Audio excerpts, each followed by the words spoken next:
Hello good morning, मैं ऐसे doctor Aryan और आज हम डिस्कस करेंगे मेडिसिन के नेफ्रोलॉजी सेक्शन के some important MCQ. A 42-year-old female present with alcohol overdose. She is comatose. The urine dipstick showed 3 plus for blood, but urine analysis was normal. Ultrasound abdomen was normal. What is the most likely diagnosis? Hypothermia, alcohol hallucination, rhabdomyolysis, acute intestinal nephritis. Here the answer is the rhabdomyolysis because in the setting of the drug of overdose, the patient has presented hypothermia and dearranged kidney function. The keyword of this question here, the urine dipstick test showed 3 plus for blood, and the urine analysis was normal, microscopy is normal. That implies that a myoglobin in urine is giving the false positive report for blood detected by urine dipstick. What is the rhabdomyolysis causes? Traumatic crush injuries, excessive exercise, heat stroke, alcohol intoxication with prolonged immobility. Next question. A 30-year-old male with type 1 diabetes mellitus present to ER with palpitation and weakness. His random blood sugar is 280 mg per dl. ECG was performed and there are tall talented T wave. Which of the following factors are causing these ECG findings? ACEI, acute kidney injury, insulin deficiency and all. Here the answer is the all, because the alternative T wave on ECG are due to a hyperkalemia caused by the effect of ACEI and AKI and insulin deficiency. Causes of the hyperkalemia क्या क्या हो सकता है? Pseudo hypokalemia, cellular redistribution, mineral acidosis, hypertonicity, insulin deficiency, beta blocker, impaired cell uptake for potassium, alpha adrenergic simulation, hyperkalemic periodic analysis, cell injury, and excess intake, almost always in setting of impaired renal potassium excretion. Decreased renal excretion कैसे होता है? In decreased distal delivery of sodium, oliguric renal failure, mineralocorticoid deficiency and defect of cortical correcting tubule. Next question. A 56-year-old male present to the emergency department with complaint of shortness of breath and fatigue.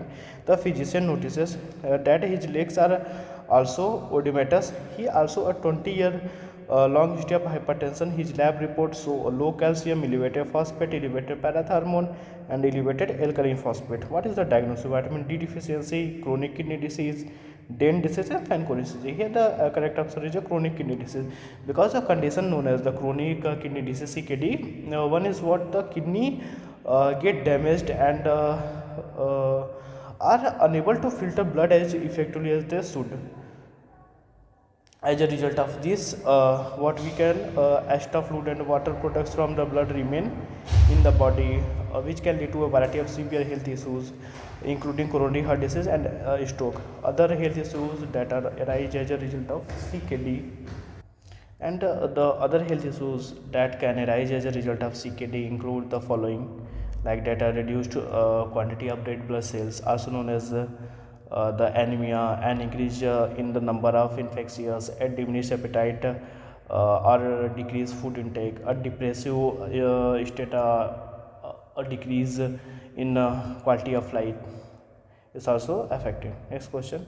A man undergoing hemodialysis for more than 5 years, he recently developed dementia. What could be the probable cause of dementia? Aluminum toxicity, uremia, cerebral amyloid angiopathy, A beta amyloid deposition. And the answer is the aluminum toxicity, because the patient undergoing a long-term dialysis, acquired dialysis dementia. Aluminum seems to be a demonstrated toxicology concern people who have chronic renal failure. In this patient, the accumulation of aluminum in tissue causes an encephalopathy known as dialysis or encephalopathy, or dialysis dementia, especially form of the metabolism bone disease known as osteomyelitis, dialysis or osteodystrophy, and anemia. And aluminum accumulation also plays what an etiological role in some of the other complications that are associated with the end stage chronic renal disease. The buildup of tissue that occurs in chronic renal failure is caused what malfunction in the normal excretory process of the kidney obviously. And patients with chronic renal failure who develops aluminum toxicity are almost always receiving long-term treatment with either hemodialysis or peritoneal dialysis.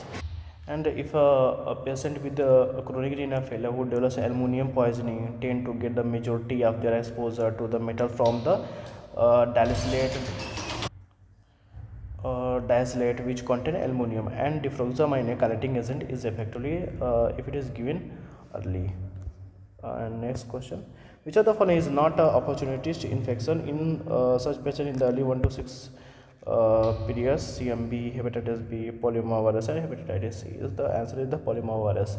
In this stage of the renal disease is a medical illness, whereas the which a person's kidney cause functioning as a permanent basics, resulting in the requirement of either regular course of a long-term dialysis or kidney transplant in order to preserve life. Like that, the opportunistic infection in renal transplantation. In such patient, here we the renal transplantation, like the patient who have the undergone a renal transplant also given immunosuppressant to prevent graft tissue rejection. Therefore, he is prone to opportunistic infection within the first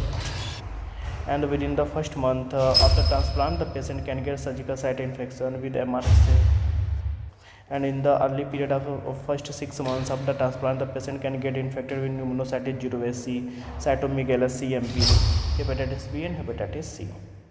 And next question: a 56-year-old male with aortic stenosis present to the emergency department with complaint of shortness of breath 2 days ago. He also had a history of dyspnea and fatigue after taking a salty meal. No other significant past medical or surgical history is present. On examination, he has a blood pressure of 95 by 60 mm, a heart rate 110 beat per minute, jugular venous distension, crepitant rails at the base of the lungs, hepatomegaly and oliguria. Which of the following drugs can be used in such patient? And the jugular venous distension, crepitant rails at the bases of the lungs, hepatomegaly and oliguria. Which of the following drugs can be used such patient? Insulin, NSAID, ACI and ARB. ये question का answer आप लोग comment करके बताएंगे. मैं hint दे देता हूँ कि अगर पेशेंट है with Arctic stenosis present with symptoms of shortness of breath and history of dyspnoea and fatigue after consuming a salty meal, these symptoms could be indicative of fluid overload exacerbation. The underlying of the cardiac condition could be a fluid retention and exacerbating the underlying the cardiac condition. Please comment your answer. Okay, thank you. That's all, and keep revising.